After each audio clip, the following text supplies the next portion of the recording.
If you missed last week's episode, do yourself a favor, go back and listen. Seriously, Britt and I basically handed out golden permission slips to be mad, sad, and just all around human when you're dealing with grief. Because skipping grief is like trying to microwave your Thanksgiving turkey. It's not going to work. Now, I know some feelings can be like, but trust me, I've tried to outrun mine, and so has Britt. And spoiler alert, your body knows. Those weird stomach aches, that delightful 3 a.m. wake up call. Yeah, that's your body basically screaming, girl, we need to talk. So, today we're going to dive into part two, which is acceptance, aka how to stop clinging to those expectations with that death grip and start embracing what is. It's not easy, but neither is pretending everything's fine when it's so clearly not. So, grab a snack, take a deep breath, and let's dig into episode two of I'd Like to Unsubscribe. What if the life you planned vanished overnight? For Marisa and Britt, it was painful chronic conditions without cures. We lost everything: our health, independence, careers, and even our sense of self. But in the wreckage, we found something unexpected: a chance to rebuild.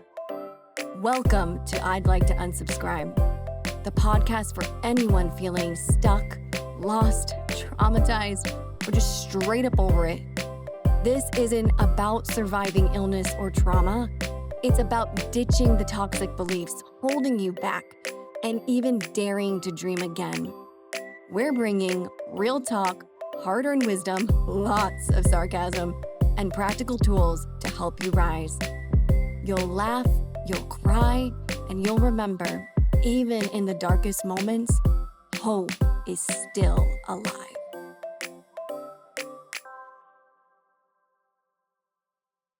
Hey, Marissa. Hey, Britt, what's going on? Hey, so I decided to come back from our depressive pep talk last week, and y'all, that was heavy and that was a doozy, but we are so grateful you're still here with us. Absolutely. And I'm grateful that you came back, Britt, because like we need both of us to do the podcast. So that's Yeah. very, very helpful. Thank you.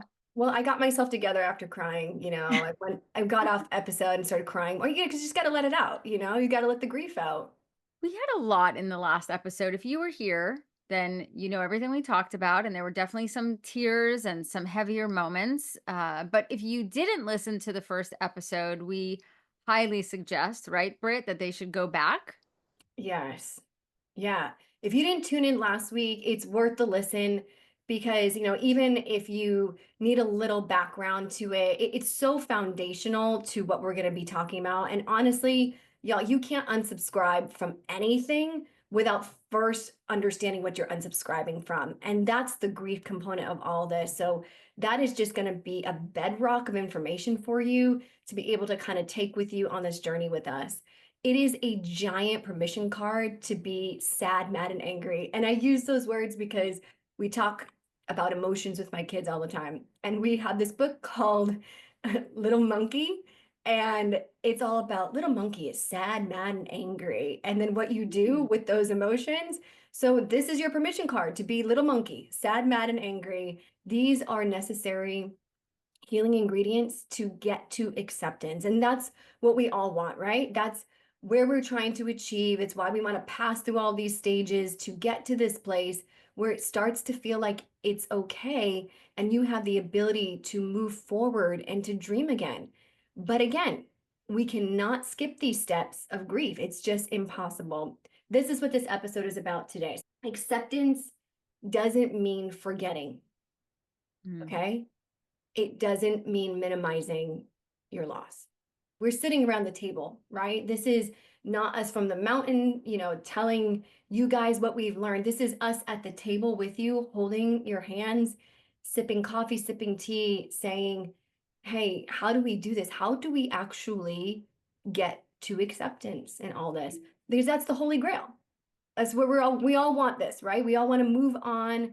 How do we get out of this cycle of crappy feelings and then move on? So we need to lay that foundation there. Accepting is not, I'm just rejecting what's happening. It's actually more of a hug. It's not just leaving it behind, it's putting your arm around it as you walk with it now, right? It's not a behind thing, it's a with thing. It's about learning to live with and finding a way to move towards peace and hope now. We talked about a lot of the stages in episode 1, and acceptance, yes, it is a stage of grief, but we'll never just start there. Like, we don't just ever just get there. I wish that we did. But grief is such a messy timeline, and you might bounce around from, one stage to the other. And I think, like Brittany said, it's really important to remember that as we talk about acceptance, it's never talking about it in the sense of we're forgetting or we're erasing the pain or we're erasing what happened to us so that we can achieve like this perfect state of closure. Mhm. But it's just more about integrating grief into our life in a way that allows us to just move forward and still have hope and have purpose. Brittany, you and I talked about this in the first episode, the fact that I couldn't have children because of lupus and the medication and stuff like that. And those moments, like, they hit me hard, like, even Mhm. now, even though, like, I've worked through them a lot, I still have a long way to go, especially in that area. Um, I still go into sadness and even, like, denial, and it just feels like this wave that washes over me.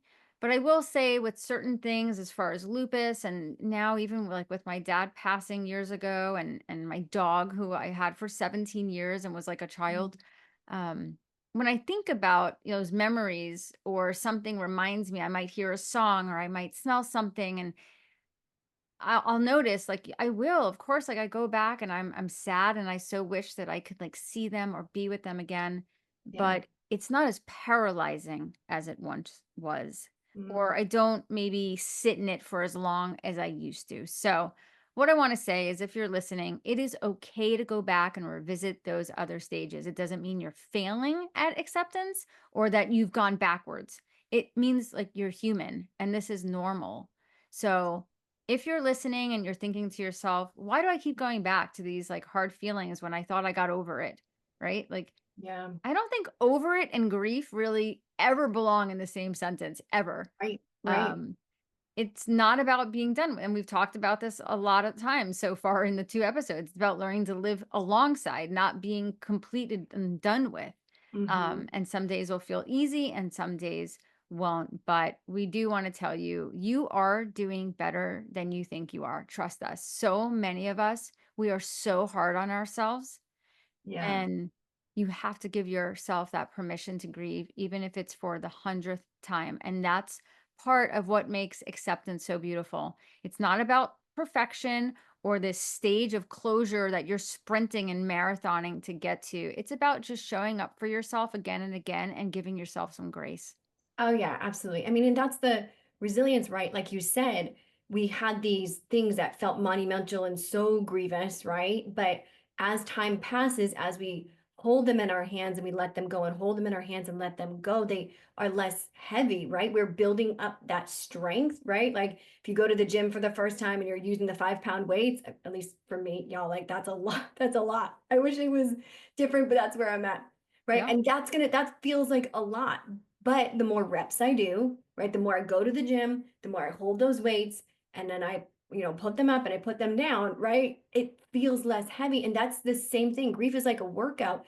You go Mm, to it, you hold it, you give space for it, and then you put it down so that when you have that trigger moment, right? You see that commercial, you get a text from a friend, you see someone, petting their dog, and you're brought back to that place of grief. It doesn't feel as heavy as it once felt because you've given yourself permission to have that resilience to build up strength to it. And that's the most important thing about getting to acceptance. And truly, I told this story last week about the fact that we couldn't have babies. And that was really hard for a decade of my life. I didn't think I'd ever really be able to get over the pain of that. And I can truly tell you that I found my way to acceptance. This is going to sound crazy, but in Disney. And now I live in Orlando. And so I live right next door to the mouse. And if I'm honest, and y'all are going to be so mad, like you're going to fill up all the comments, but I don't like Disney. I am nothing against Disney. I just do not like crowds of people and all the heat and the Mm. crowds of people and all the heat. Okay, so you get it, right? But I'm watching this movie with my daughter. She was about 4 years old at the time. And we decided, my husband and I, oh, we're going to show her the movie Up, like this is such a cute little movie. So my husband's here, my daughter's in the middle, and I'm here. We like arms around each other. Like, what a cute little family movie. Like, this is going to be cuddle time. And, it's so cute. We'll reminisce. Well, if you've not seen Up, and y'all don't be like, "Oh, I was gonna watch it this week." Like it's 10 years old, right? Spoiler alert, pause it, go watch it if you need to. But the movie starts with this tomboy little girl, and there's this cautious little boy, right? They pair up together, they grow up together, and they decide to get married. And they're laying at the top of a hill, and they're looking up at the clouds, and then all the clouds start looking like babies to them, and they have this sweet little moment where they look at each other like, okay, that's the next stage of our life, right? So they try to have a baby, but they can't. And this is where you start to feel that thing in your chest, right? I'm watching it and I'm realizing I'm taking shallower breaths. So they show the man and the woman in the office of their fertility doctor, and he's just sitting there, white faced, and she's crying into her hands. And that hit that hit y'all. And later, the woman passes away. And the man thinks that he's lost his greatest adventure. So he decides to tie a ton of balloons to his house and is floats away to his dream, but only to really realize that the destination is not the dream, but actually the journey. Mm. Oh, and so we're sitting there, and my husband and I are bawling our eyes out like babies, and it still gets me. And our 4-year-old is just like, "You guys okay?" Like Why are my parents so weird? exactly, like y'all, like she's just like comforting us, like rubbing, like, Are you, like, are you all right?" Because y'all, we had not made a note in our brains to remember this scene when we first saw this movie, you know, 5 years prior, right? Mhm. This sweet young things that we were when we first got married and we saw this movie, never thought ever that we would deal with something like infertility. Like it just was like, this won't ever happen to us. These are other people problems, right? When we were young and super naive, like I lost sleep over trying to prevent pregnancy, And I'm like, man, like as if I was the only one who had a say in all of it. And up brought up, because I like my puns intended, uh, he brought up so many things. It brought up infertility. It brought up the loss of perceived dreams and destinations. Um, it brought up the loss of the baby that we lost in IVF. All were lost expectations. Mm. And the expectation of what was must always be released to allow the new to be born. But as we know, that just can't be done, right? You can't just run through the stages and I'm at acceptance, look at me, it has to break off of you. But that, at least that's how it was in my case. Maybe you're entirely different, but that was my case. I had to break open. And so after that movie, I took a moment and I just poured my sobbing heart out to God with my hands open. And I said, "Oh God, these were my precious, beautiful expectations and dreams. These were my precious things. Will you treat them kindly? Will you love them as dearly as I have held them and I have loved them? Will you really promise me that if I give them to you, that your dreams will actually be better than mine? And my God, can you make this hurt a little less?" Mm. Oh, Brittany, you and I have talked about this obviously a lot in just our phone conversations, and it's so heavy. Like, I'm glad that you brought up the topic of expectation Mhm. because it's so important in just that journey to get to acceptance. acknowledging expectation is such a huge part in grief, right? Because we need it to get to acceptance. But also realize that when we get to acceptance, we're there because we have somehow come to terms with the fact that our life has permanently changed, right? Yes. Yeah. And those expectations that we had maybe years ago or before the diagnosis or before the trauma happened, like those are probably not going to happen, at least the way we thought they were originally going to play out. Yeah. And I think it's only through that whole journey, and that journey can take years and it could be so hard, but it's like we finally get, like, God places these new desires and dreams in our heart. You know, they weren't maybe what we had originally had hoped for, but they can still be like so good and so beautiful and Yes. so life-giving. But you have to do the work, right? You have to, like, get there. And it doesn't mean that when you get to that acceptance area of something that has happened, that you're okay with the fact, that your life has changed and that, Yeah. you're not denying any of that. You're acknowledging it, right? It's part of the story. It's part of your story that you're going to walk into the future with. There's an amazing TED Talk that I always go back to, and I'm going to plug TED here for a second. I'm not biased or anything. It's by Nora McInerney, and it's about, like, not just moving forward, right? Because people want to just tell you, like, oh, you got to move forward. You have, like, new things in life. It's moving on with grief. And she has such an incredible story. In like 6 weeks, she had a miscarriage, her father died, and her husband died. It Mm, is a monumental amount of loss. yes. And, like, what is the last thing that you should ever hear when something like that happens? We need to move forward. Like, that is probably the worst thing that you could Yeah. ever say to someone as they're Yeah. going through things like that. And so, in addition to, like, expectation and whatnot, I think another huge piece of actually getting into the acceptance stage is, and it was really hard for me to do, like, you have to release your resistance. Right? Mm, Because we love to, like, hold on. You and I talk about this a lot, about, like, romanticizing and holding on to stuff. oh yeah. Yeah. Um, Yeah. so, like, Everything there's was better before. right. It's hard, but we have to eventually let go of, like, the why me questions, and I asked those questions, right? I definitely went through that stage. I talk about it a lot in my memoir. Just laid up in the trauma intensive care unit alone at night, and I had all kinds of why me questions for God, because this certainly did not seem fair, right? And Right. that's where my brain was at that point in my life. But eventually shifting from that, like, why me, and I want to change this, and why can't I change this mindset, to, okay, I can actually do this. Like, I can work through this, right?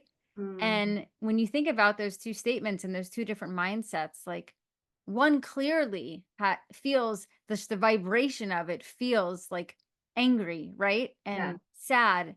And the other one feels so hopeful. Okay. Mm, And, like, I know at this point in my life, like, I want to tie myself to things that are hopeful because I really need that in my life. We've had enough, like, pain. And depending on which one of those mindsets that we spend most of our time in, it's going to affect everything around us. It's going to affect our mood, it's going to affect our actions, it's going to affect our family. absolutely. So, I want to illustrate a story for you because Brittany and I are both authors, and I was a journalist forever, and we are Mhm. storytellers. And it's a story I wrote about many, many years ago when I was, shortly after I was diagnosed, and it really resonated in the chronic illness community. And it's something in my house that we call the town of used to. Mm, And I can almost guarantee you, if you have a diagnosis or a trauma, you have probably traveled back to this town more times than you want to count. But the problem is, when you visit this place, it's not like this reinvigorating resort, like, vacation spot that provides, like, so much fun and joy. yeah. And, like, It's no many years spa. ago, no, yeah, it is not the spa, okay? Many years ago when I was in the hospital, or I'd be in that flare, and my brain would default to why me, or the ever famous, I remember when I used to be able to, and then, like, fill in the blank, right? Yes. Yes. And I would start to romanticize my old life. And Brittany, you and I have talked about this. Like, my old life, it was anything but easy. I don't even know why I was romanticizing it. But here I was in the hospital and romanticizing it like it was the most fantastic life ever. Yeah. And I would take this mental trip to the town of used to. And every time I allowed my mind to go back there, I would start to feel really discouraged and I would get really angry and I would just feel this discontentment, which was terrible. And it would prevent me for a time to see that I had actually made some progress or that I was becoming resilient because I just kept going back and I kept going back. And it would shine a light on how resistant I was to let go of a time that was never ever going to exist again in my life. Like I had a Yeah. new normal now. Yeah. And I'm not saying like not going back is an easy thing. I failed a million times and I went back to that really crappy mental vacation like way too many times, Mhm. but I gave myself enough swift kicks in the ass cuz that's how Mhm. we are like especially in my house, all right? You got to give yourself a kick in the ass every time, every now and then because I didn't like what it was actually doing to me. Like it Mhm. would paralyze me for days at time. It would get my mind like just so scrambled. But when we ask the why me's and when we romanticize certain things that we shouldn't be romanticizing, and when we go back to the used tos of our old body and our old health and our old life, you forever stick one foot in the present and you stick one foot in the time that is never going to be again. Yeah. And you will never find peace there. And for me, that is what is such a beautiful thing about processing grief and experiencing acceptance because you find a peace that is unlike any other peace once you get there. And I think it's really important to clarify when I talk about the town of used to, this isn't a going back in terms of like you're revisiting a stage of grief for a moment, because that's a healthy thing to do and it Yeah. happens and we wander in and out of these stages and it's normal. But I'm with this story, I'm talking about avoiding grief altogether and not like just Yeah. being so resistant and solely trying to exist in a place that no longer exists that is very detrimental for your mental and physical health. When we're in the town of used to, when we're having, a fortnight there, Mm. in the town, there is nothing good in our present. I mean, Yep. let's be clear, there's plenty of good things in our present, but we cannot see a single thing of it, right? Mhm. Because everything in used to is better than present. The Yep. town of present sucks, and the town of used to is the greatest thing that's ever been. This is, Bali, and Yes. so all we have in our hands then is pain and pain. And joy was back there in the town of Mhm. used to, And but we if I can can't, only get back there, I'd yeah. find it again. Exactly. We're like grasping back, like, oh, used to. And so I only have pain now in my hands. And so I can't see anything else. And the biggest issue with that is this lack of discontentment with what we currently have. Because trust me, there's always the availability of joy and there's always the availability of pain. Like Mm. they're always going to be available, but it's whether I have enough eyes to see it, right? And sometimes that has to be a vision change within us. A lot of times that's a spiritual change within us because we Mhm. don't really know how to deal with the life of present and we only know the life of used to. And so we get really stuck, right? And so I think it's a really worthwhile thing to do is when we're staying in present to start those places of gratitude, start those places of contentment where even if it's, at the end of the night, me and my husband in bed, we say three things, each of us, like, what were three good things about the day? And it could Mm. be the crappiest day, like I had a super flare up. My kids were freaking out. We just lost somebody that we love. Like this has been recently. We are trying to sell our house. We're in total flux in our lives. It would be really easy for me to grab the pain, like two pain hands and just stay there. But it is the encouragement of the mind to say, now what else are you holding? And I think that's so important when we want to go on that vacation. So we want to bring you some really tangible ways of moving into the atmosphere of acceptance because I think, again, game plans are really important. So it's how do we do this? So I think number one is first, which we've been talking about, you got to allow yourself to feel it, right? You have to name it to claim it kind of a deal. You've got to have that mastery over it, right? You've got to acknowledge the pain, accept that your emotions about this, even if other people are like, you're being too extra. Mm, My entire life, I have thought I am too much. And that's really hard to carry around. Right? I'm too much. I have too many feelings. I'm a highly sensitive person. Any HSPs out there?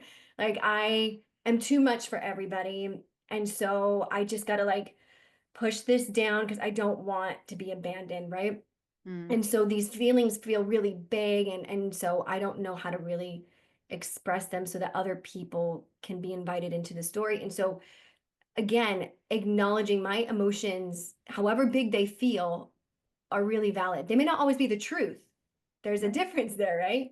But they are valid and they should be acknowledged and they should be respected. Suppressing grief is just going to prolong the process, right? We Mhm. want to get to acceptance. You think that if I push it away, it gets like the biggest farce is like time heals all wounds. Mm, Girl, right? I mean, dumb, dumb, dumb, dumb, dumb. I don't know who said it, probably someone way smarter than me, but it was dumb statement. I think it's what we hope. If it's long enough, then I'm going to be okay with it. But I think we've lived long enough lives to know it just doesn't work that way. It will right. come back to bite us in the butt later. You got to express your emotions, cry about them like I do, write about them. Marissa does that a lot, talk through them, whatever it is. And then for us, both of us, the creme de la creme of all of it is create art and beauty. Mm, Y'all, so this picture that you see behind me, this is actually my home because I need creativity and the creation of beauty like I need food. Like I realize this is my therapy. This is a place I go for safety. This is a place where I go to remember the goodness I hold when everything feels so heavy. And Marissa is the same. She creates the most beautiful art. Girl, like tell them about your art because I'm fangirl over it. I have no artistic ability. So like I'm just like all like hail to this. aw, you're so sweet. I love art. I don't know, I've been doing it since I was little. I love to paint, I love to draw. I just, when last time that I moved, I just knew, okay, I want one space for myself. That's all I want. Like in the house, I don't care like what else happens, but I need an art room, and we're going to mention like later on just some tangible things to do and the different like therapy types, but art therapy has been Yeah. just such a lifesaver, right? And this like healing space for me because whether I'm sad, whether I feel angry, whether I just feel so alone, it's like I go down there and I turn my record player on and I grab a canvas and I mean, I go into like another world. It's hard to explain. Like if you're Yeah. not someone that like paints or something, like it's like time almost stands still. And if I'm in physical pain, which definitely happens more when I'm upset or I'm grieving something, or just I'm just sad, my physical pain tends to just have an uptick and Mm, I will go down there and paint. And sometimes I will be down there for like 7 or 8 hours at a time. And I notice once I put everything away and I shut the lights off and I'm walking out of the room, I have no more physical pain in my body. yeah. Yeah. And it's happened again and again. So, like, I know that it's not, me just, like, thinking I'm like, these endorphins are happening. I'm finding joy. I'm listening to music that I love. And it really does just have such an impact on the physical part of our body. Yeah. No, absolutely. And so many times I hear people say, well, I'm not creative, and I'm like, no, no, no, no. We have been created by a creator to create. You are creative. You may not be artistic. You may not be a musician. I create my beauty and my creativity goes into my environments, right? That's where I, shine. I like to make things. I like to build things, but I can't draw worth my life. Like if someone was like, draw Mickey Mouse right now and I'll give you $1 million, I'm losing that $1 million. Like I can't, I'm not good at that. And I think we can take cues from our younger selves. Again, learning to listen to the wisdom of our bodies is something that we need to come back to because we keep being Mhm. told our bodies are our enemies, but they're not. So what did you do when you were a kid? When you had a hard day or you wanted, your mom was like, go play and figure it out, what did you do? And listen to that wisdom that your body knew then, and then go back to that, right? Bring in that play. It is going to be super, super healing for you. We promise you. It's going to be essential to you. So create Yeah. beauty, create art. Also, understand grief is really personal, right? So the way I handle my grief is obviously different than the way Marisa handles her grief. And the worst thing that you can do is to judge someone for being human. That's what we heard from Brene Brown before. Like, do not compare. Avoid comparison. Your timeline is going to be unique. You can go through all 5 stages in a year. You can go through all 5 stages in 10, right? Don't compare your progress to other people's experiences, because what you consider trauma may not be what they consider trauma, and vice versa, right? You are Mm. going to have your own unique story, and it's going to weave into other stories. So don't compare. And in the same vein, you need to be really patient with yourself, right? You are going to have this tendency to feel like, I was already angry about this. Why am I back here again? Right. Yeah. And then we want to kind of browbeat ourselves. I need to be doing better, or people who are getting frustrated with me, don't, because that's just going to delay your healing. Right. So healing Yeah. takes time, and it's not just okay. It's going to be essential and will happen. You will revisit earlier stages. It's just how it works. So And have already, like give yourself some grace. Like I feel like yeah. we give, sometimes we give other people an enormous amount of grace, which I think we should Yes. in many situations, but we won't give ourselves that same grace. Yeah. Oh, yeah. We have to do better, but everybody else is fine. Mhm. Yeah, absolutely. Yeah. God loves them, but not me, right? Like, we are really our own worst critics. So, yes, no, for sure. That's so essential. Yeah, we also are going to need to seek support. And hey, y'all, you're doing it right now by listening, and that's huge. Whether that support is literally like a one-on-one kind of support, or if that's in a therapist relationship, or that's in some kind of support group online, or listening to podcasts and engaging right in the community, you need support. You got to lean on loved ones. You got to find your safe people. But there are safe people in your life and there are unsafe people. It's just the way it is. Not everyone will be your comforter. And I think as you get older, you realize like not everyone is even rooting for you, right? Yeah. Or Yeah. is safe to be vulnerable around. So you have to really like sort of tease those people out and think about, who is in your life and who is the right person to go to. And if it is going to wind up being a therapist, because sometimes it's not your family. I mean, that's just the way it is, especially with chronic illness. Sometimes Yeah. the family can be the people that actually make you feel the worst because they're expecting you to just go back to the old you. Yeah. Um, and if you don't look sick, then it's even worse because it's like, well, you seem fine, right? So this isn't Yeah. like they're the safest people to possibly talk to.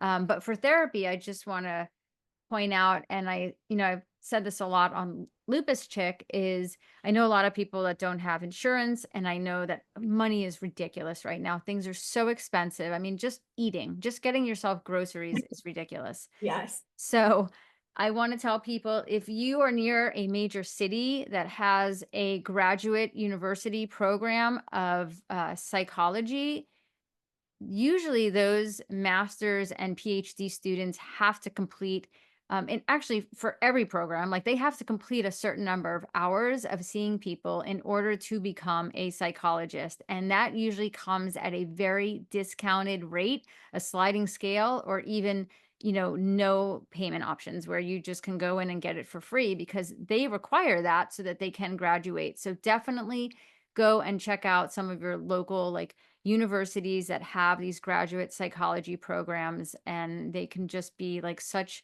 a lifeline for those that are on a limited budget. Oh, for sure. And I mean, thank you for bringing all that up, because that's so essential what you said about your household.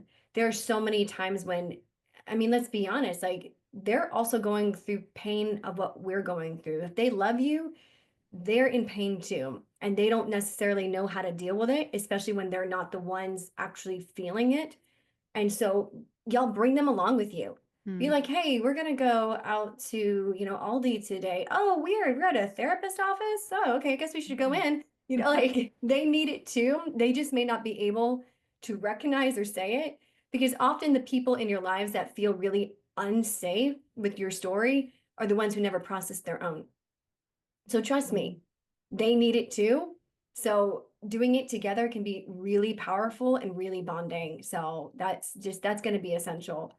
And y'all, I know we hear this word and I have like a love-hate relationship with it, but we do have to focus on self-care, Mm. right? And it's a little cringy for me, but like it's not about selfishness, right? We need to take the selfishness out of self-care. There is nothing selfish about taking care of our physical health. There's nothing selfish about eating well and exercising. Obviously, treating our mental health is going to be at the core of all this. I find contemplative prayer, which is a time where you're sitting with the divine, and it's not about asking for things. I think people have thought prayer is just, and here's my list, I would like to be healthy. I would like that, like that is part of prayer, but it's not really all of prayer. The relationship part of prayer really comes into the contemplative self, where it's I'm sitting with God with really no agenda, but just to be with them, like just to sit there. And I found this exercise really helpful, and it will often bring tears to my eyes, but what doesn't? Um, I'm sitting with Jesus and I'm imagining him in front of me, and we are forehead to forehead. And I say to him, I love you. And he responds back, I love you. And we just say it back and forth to each other. And what that kind of brings up within you is really, really powerful. And I think that that can be really good for our minds. Sitting in meditation, there's a lot of really great meditative apps out there now. Sitting in just quiet in the silence so that we can just unload what we've been carrying for a second.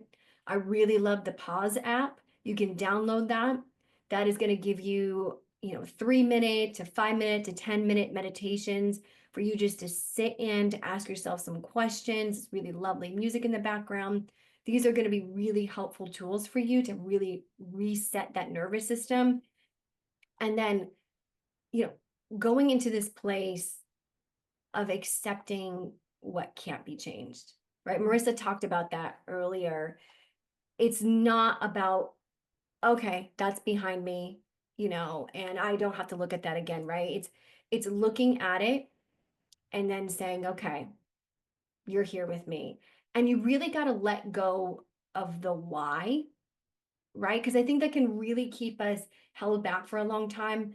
I was listening to this guy who had lost his disabled son, and it was a heart-wrenching story, but he said this quote. He said, I changed the question of why to what for.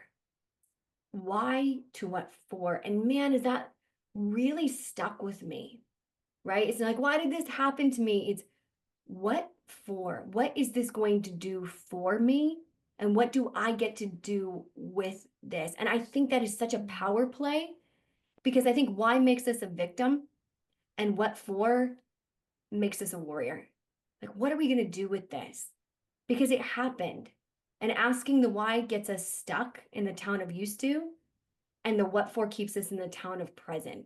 So we can actually do something with what we've been given, and it doesn't feel like this sentence over us.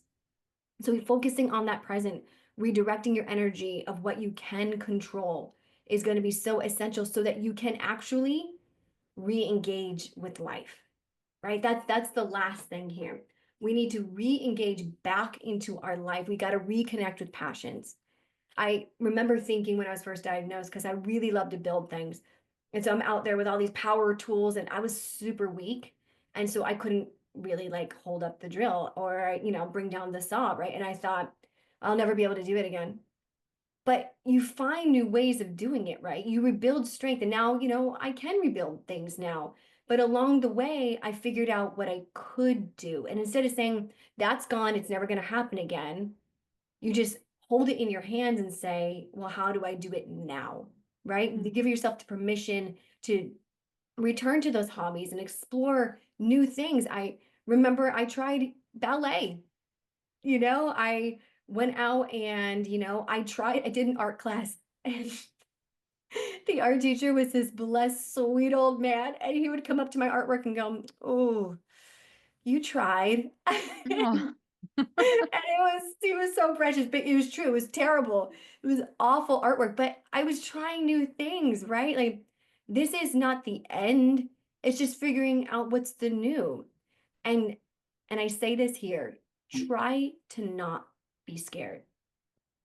You're going to be scared, but try to not be, because I want you to know this, and there's going to be so many more episodes on this later. But you're not sick girl now. This is not your identity. Mm. This is not who you are now. This isn't the list of limitations behind you or after your name. It's not like it's Brittany Damaris Walker and it used to be Esquire, but now it's Sick Girl, right? Like that's not who you are. You just have this now too, right? I have Hashimoto's now. I don't have a thyroid. I have a scar across my neck, but that's not who I am. I'm still who I was. And now I get to be even more. And I think one of the most important elements to all of this, and for me, I'm really ritual based. I really like moments in life. I call them Ebenezer's. I have something in my wall downstairs, and it's called my Ebenezer wall. And it's all these places where I have seen the divine work in ways that I just could not have logically come up with, right? Places where I've seen him come through, places where I just thought this is never going to happen. And it did, right? Because we need to remember, but we need to remember the good, right? The good that we still hold. And so have those moments, have those Ebenezer's. Ebenezer is a stone of remembrance. That's what it's called. Like, here's my stones of remembrance so that I know, wow, this is where I've been and this is where I'm going. When I had my thyroid removed the year later, I went to a butterfly garden because the thyroid is in the shape of a butterfly. And on the cover of my book, God Doesn't Suck, there's a butterfly on it, right? Like this is symbolic to where I've been.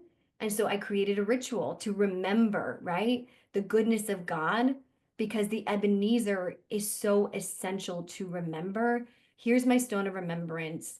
I need this to know that there was goodness and now there's still goodness to come. And like Marisa mentioned in the first episode, she did a ritual with some girlfriends over a fire, right? Like whatever is meaningful for you, make it a moment. Make it an Ebenezer in your life because it's really essential. And have a releasing ceremony because that's what I did. So when I was told we couldn't have a baby, I was fine and I moved on, right? 5 years later, five, I realized I wasn't so fine about it at all. I was in the middle of therapy and we were talking about the loss of the baby in IVF. And I about dang near choked. I couldn't even get the words out. And my therapist said to me, I think you need to have a releasing ceremony. I think you need to go home, write down a description of what you think your child was going to look like. I want you to put it into a balloon and I want you to release it. Mm. And I shook my head and I left and I was like, not going to do that. Like, that was a cute suggestion. Thanks for it. But like hell, I'm going to actually do that. Like, no, I'm not going to purposely walk into that. Like, this is not going to happen. Right.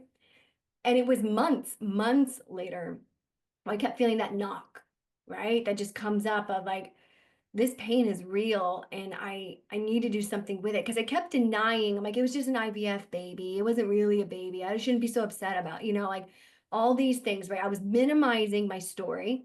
I was Mm. minimizing my pain. And so I didn't need to have a full ceremony to release it. That was crazy. That's where, like the big T trauma, right? And so one day, after so many knocks from my heart saying, hello, you dum dum, you need to handle this. I decided to sit down. I wrote out a description. I thought I was going to have a baby boy.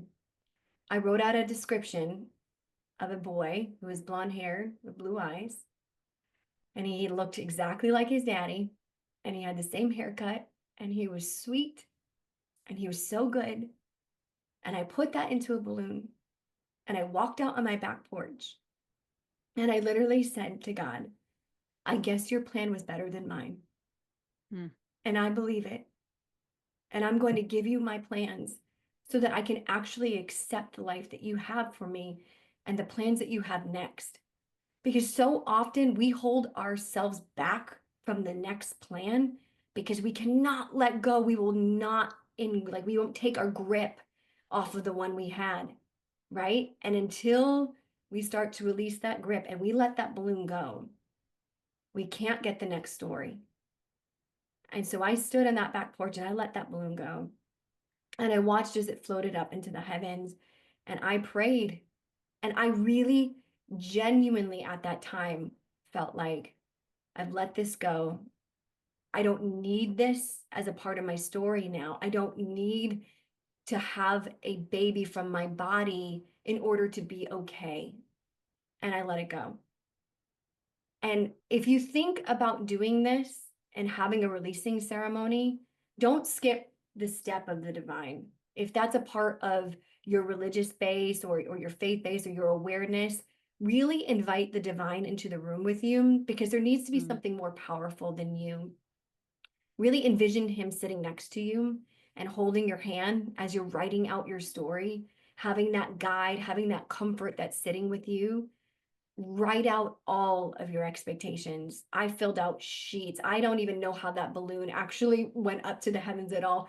It was just all of these things. Cry until you have no more tears, and then gently roll up those pieces of paper and put them in a balloon and just let it go. And literally just let it all go. And just pray again as you watch that balloon go to the heavens. And I know you're going to hear your spirit whisper, like mine did, behold, don't you see I'm doing a new thing? Mm. This is a new thing. And this is how you get to the final stage of acceptance. You give it to God. And y'all, when you do, I promise you the next story is going to open up. Because let me tell you how that story really ends. 3 months later, I got pregnant. And that baby, who is blonde hair and blue eyes and looks exactly like his daddy, and is so sweet, is going to turn 5 next month. 5, Mm. y'all. Because when we finally let go, there's something waiting for us. Acceptance doesn't mean you let go and nothing happens. Accepting means you let go and you embrace the really, really beautiful thing that's coming. You're going to almost make me cry here, Ooh, which is a rarity. oh I actually man. didn't know the balloon story, and I've known Brittany for many, many years. And when I tell you she is correct, it is the most beautiful blonde hair, blue-eyed boy that looks Mhm. just like her husband and is such a little doll. I mean, God can make incredible things happen. I mean, prayer has been a huge part for me, but also like I love to find like research and just find different ways that I can bring about like different levels of healing and I can work through different things that have like happened to me in my life and make peace with a lot of it. And I remember about 2 years ago when I moved here, I kept seeing this thing on social media and I was like, okay, when I'm like strong enough, I want to take part in that. It was like this healing ceremony because I'm also very big on like, I want to try these different types of ceremonies. Totally signing up for an ayahuasca ceremony at some point. I'm just going to throw that out there. But these are the kind of things that I gravitate towards, right? Like these different frequencies and just the healing that they can provide and stuff like that. And I went to this event over in Atlanta from this guy that I really didn't know anything about him, but I followed him a lot on Instagram, and he does these things called vitality events. And I'm not associated with him anyway. It's not a plug. I'm just telling you, like, I chose to go there, and it's this really intense breath work, like Mm, ceremony, right? And for 3 hours, you are in the most intense, like, breathwork ceremony with hundreds of other people, and you are on your yoga mat, have a blanket over you. A lot of us were, like, in our pajamas. You have an eye mask over you, and they have this, um, very intentional music playing, and he is guiding you through this breath work. And, when you breathe in certain ways and it changes your blood gases, yeah. you go into this like very euphoric sort of, I just felt like I was almost floating state. And I will tell you, like, it was the first time I ever did something to this level. It was this very freeing state to be in for that time. And he guides you, but in a way where you still have that control, the direction, right? And it's it was about like, if I guide you in this way, you'll find the area where there is still forgiveness that is lacking, okay? That Mm, you either have to forgive someone, or and that's sort of where at that moment that I remember in this ceremony where we were heading. And in my mind, I thought, "Oh, it's probably gonna be like this person that I just had this, whole encounter with." Um, or maybe like someone else in my life from back in the day, that there was some trauma. Like this is what like my just human brain like went to. And then I'm in this like super euphoric state, and all of a sudden, and the craziest thing is because I had a very good friend of mine go with me. I tuned like the other 300 people out. I didn't hear anything. Where mm, my friend couldn't get into that euphoric state because they said they couldn't get past the crying that was going on in that room, right? I didn't hear any of it. It was crazy. Um, but I remember when I was there and in that specific moment, I felt like my whole body just get really hot, and it felt like I could actually see millions of like diamonds shimmering on top of my body, and mm. very audibly I heard God say, "Marissa, you need to forgive yourself." Ooh, say that again. Mm, Marissa, you need to forgive yourself. mm. And I was like, "Wait, what?" Like, and I Yeah. had to like really explore that, okay, for that moment.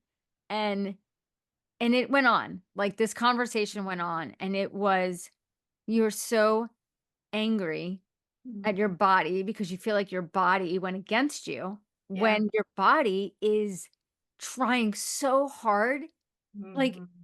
all day long, to keep you alive, and your body Yes. loves you, like it is trying its best for you, right? Yes. Yes. And woo, girl, I cried. I probably cried 20 years worth of tears in those 3 hours because I don't cry very often, but so much came out. I was exhausted. I slept for days afterwards.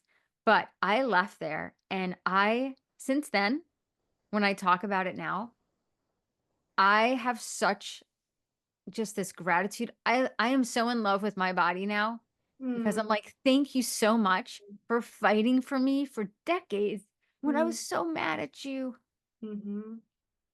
It has really taught me how to just let that part go and just have love. Like, we have to have love, especially for those of us that are chronically ill. Like, I want to support my body and give her every single thing she needs now, and I want to give her love because I think I didn't give her that for so long. Yeah. Um and I'm so grateful for my body to just like keep going and keep fighting and keep trying every single day, because man, I push my body hard.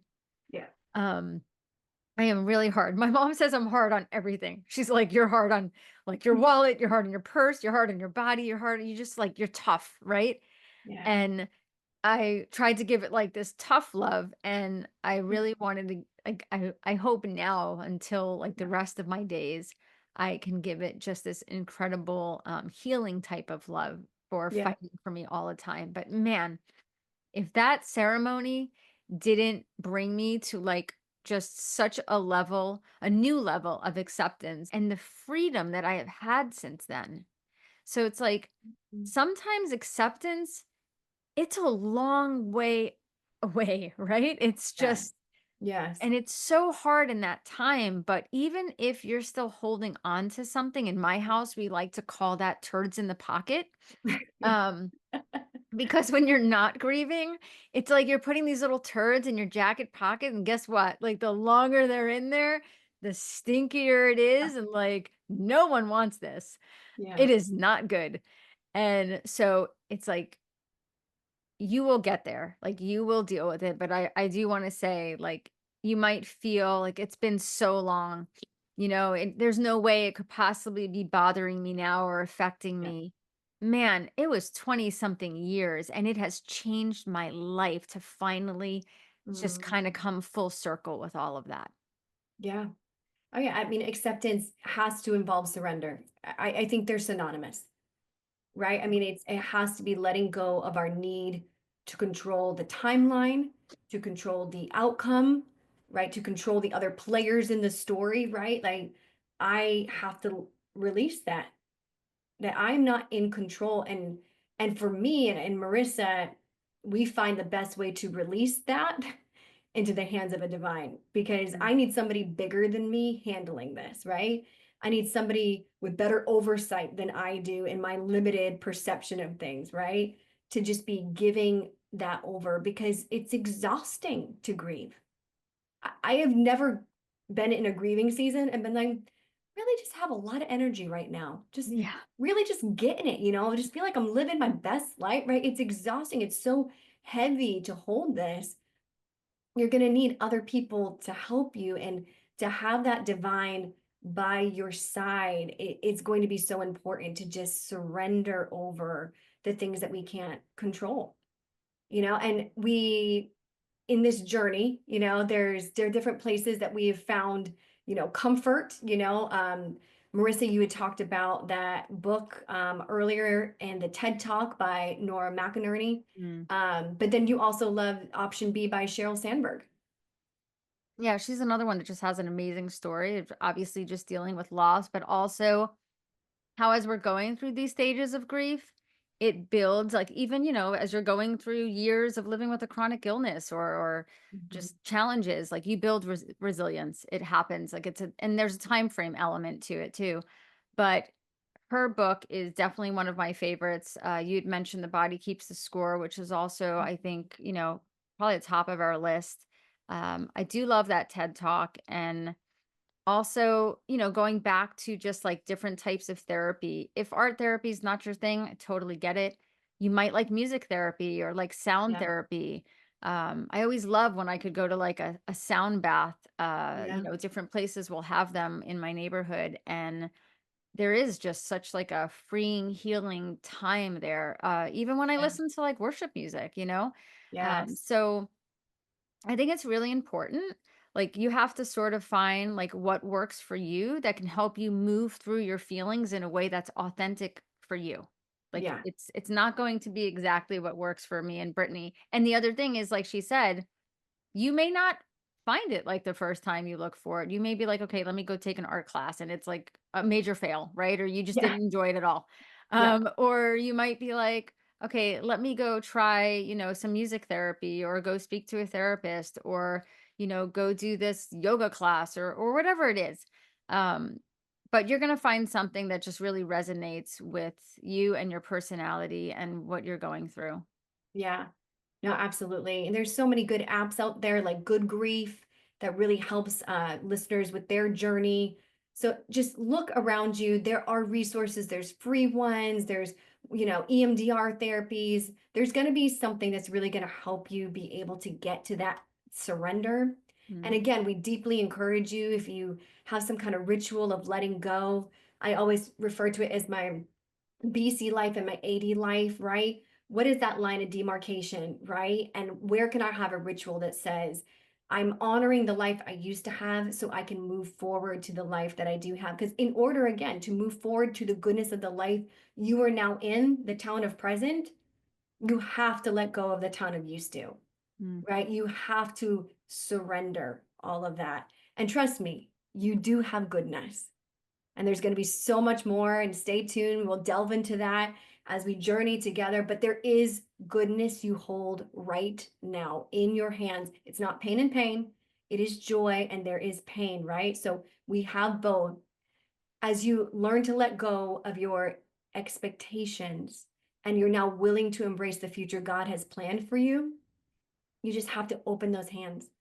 You have to let that balloon fly away. And trust me, Like in my case, it was so worth it.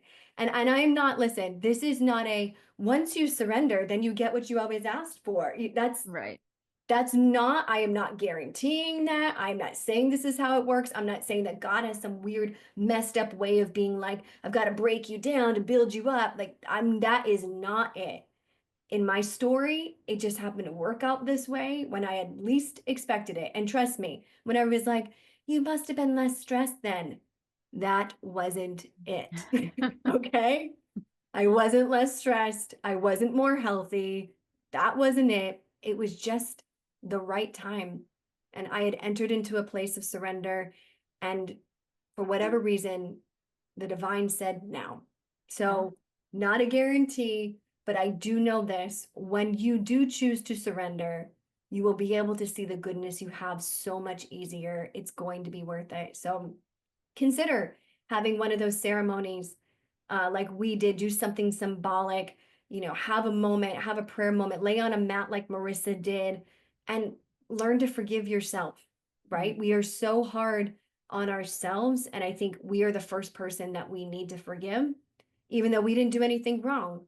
But again, so many times with this kind of misnomer of autoimmune, Mm. we're not our own enemy. And we need to learn to re-engage with the love that we have for our bodies, because we have to learn to love us first before we can give love out. Mm. So consider these things that we've talked about today with these resources. Pick up a copy of Chronically Fabulous. It's my favorite book. I mean, I really, that's my favorite book on autoimmune. I don't know about you. Wow, girl. That's very sweet of you. Thank you. Yeah. Uh, Brittany and I are both authors and we both talk about in our book, hers is God Doesn't Suck, right? Yeah. God And doesn't your suck. favorite book, right? It is absolutely my favorite book. And here's the thing. We both talk a lot about acceptance and suffering Yeah. and surrendering and all of these things that we talk about on the podcast in a little bit more detail in our book. So you can buy those wherever books are sold, not to plug ourselves, but there's a reason we wrote them. Um, and yes, I'm very big on forgiving yourself because think about it, Britt, the words that we speak, what are the first things that like a doctor basically is telling us? Yeah. Your body's against you. Your Yep. body is at Enemy. war with you. Your body is the enemy, right? Yep. And we Yep. tell ourselves that long enough, and Yeah. we start to have less and less love for our body. Yeah. Well, And what do you how do can with an you enemy? heal? Yeah, how can you heal in that state? Yeah. You fight an enemy. Mhm. It's not, you're equal. You're fighting an enemy, right? So yeah, absolutely. So, Yeah. well, this is what we have to say about acceptance. We're not perfect at it. We haven't achieved it in all areas of life. That is for Mhm. sure. For me, I know I still have a lot of work to do, and there'll be new things to grieve as the days go on. It's just life. That's just part of life. So, Absolutely. but I'm really grateful that we've been able to spend the last two episodes on grief. I really hope that there were little nuggets there for our listeners and for all of you out there. And I just, we would love to hear from you. Just come and visit us online. Brittany, you've heard her say it. It's not just a podcast, it's a movement. We Yeah. hope that in some way our experiences can help you because that is why we're here. We're not all knowing. I am certainly not the smartest person in the room, but I've had a lot of experiences and I want to help other people by sharing them.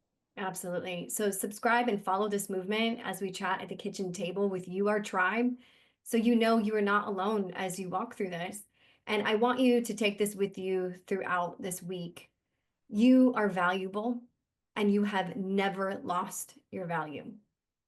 You are not less than now, or you are not damaged goods. There is so much goodness to come. I'm going to repeat that one again.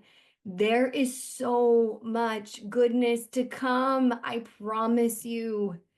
You are not a burden. Mm. You are seen. You have so much more good work to do. We are going to continue our fireside chat on all things unsubscribing in our next episode. So come back next time for a word hug. We love you, tribe.